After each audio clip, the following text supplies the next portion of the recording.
Hello everyone. Welcome to this video on how to connect data using Amazon Aurora data connectors in Bold reports.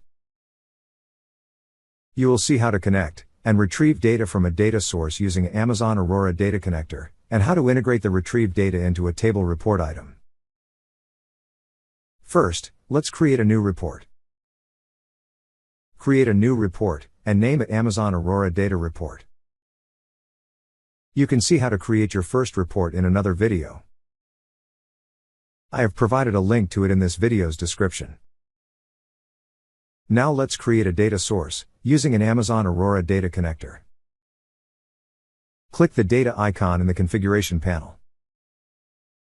Click the New Data button. In the Data Sources configuration panel, choose the Amazon Aurora connection type. In the Name field, I enter the data source name, Customer Details. The Database Engine field selects a database engine, to be used with the given Amazon Aurora server, from the Database Engine drop-down. Bold Reports Report Designer supports two database engines for Amazon Aurora, MySQL, and PostgreSQL. By default, MySQL is selected. I change it to PostgreSQL. Fields to connect the Amazon Aurora to the database using PostgreSQL will be displayed. In the Server Name field, I enter the server name field value. The Port field specifies the port number to access the PostgreSQL remote server. By default, the port number is 5432. In the Username field, enter the username. I enter the password in the Password field. Then enable the Save Password option, to embed the credentials within the report. I click the drop-down icon in the Database field, to select the database from the PostgreSQL. Select the Northwind database, from the list of databases displayed in the drop-down. To connect the data source with the connection string, click Advanced Options. The Name field, Database Engine, Username, Password field, and Save Password options are auto-filled from the basic options. Enter the connection string in the appropriate field. Here, see the connection string value filled from the basic pane. Connection strings are text representations of connection properties, for a data provider. If the database is on your local computer, specify connection strings like this. If the database is located in any other server domain, specify the connection string with credentials like this. Next, select the type of authentication to authenticate the PostgreSQL Database Engine remote server. Authentication is selected, by default as the authentication type, and you will be asked to enter a username and password. The prompt authentication type shows a prompt that allows the user to enter the username and password while previewing. The none authentication type is used when the authentication details are provided in the connection string.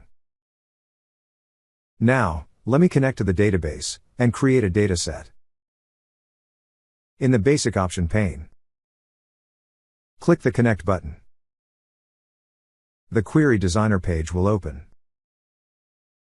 The Query Designer contains a schema area, Query Designer surface, toolbar, and preview area.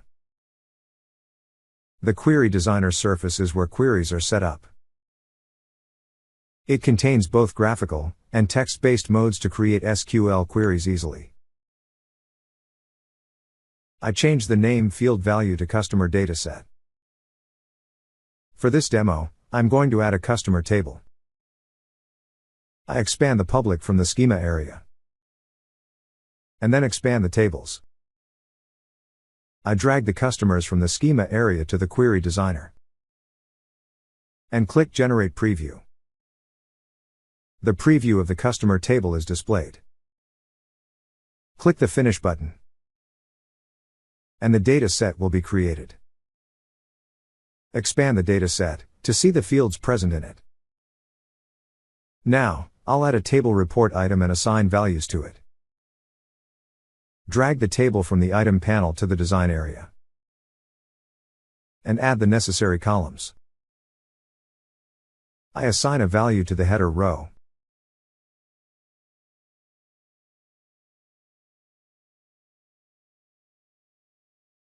And format it.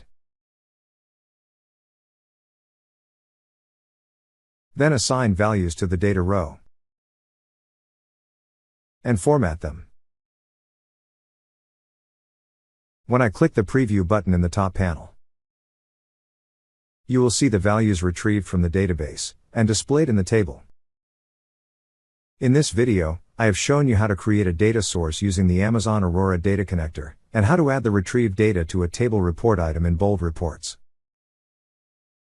Stay tuned to this channel for our upcoming videos on Bold Reports. Don't forget to click the like button and subscribe to our channel. Thanks for watching, and we'll see you next time.